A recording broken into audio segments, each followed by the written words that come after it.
Well, um, essentially, the differences are not that great.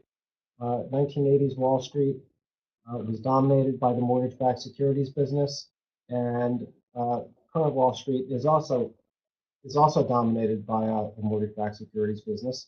So we saw through the crisis of 2008, 2009, the CDO market caused a huge upheaval, and that was a mortgage innovation. I spent most of my career, actually all of my career, in the mortgage-backed securities market.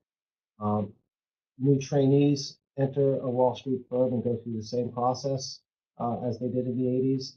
And more importantly, and most importantly, the regulatory environment for Wall Street hasn't really changed a great deal since the 1980s. What most people don't realize is Wall Street is largely a self-regulated business. I mean, it's the center of all of the world's financial activity, and yet each individual firm does its own reporting and calculating of its risk exposures and reports those to the regulators, who generally take them pretty much at face value.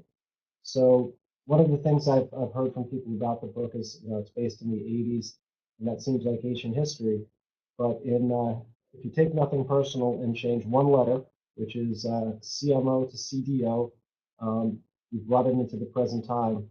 And if you change the savings and loan crisis into the bank crisis, it really is very much the same. So it's a terrific question. Wall Street just goes through the same cycle time after time.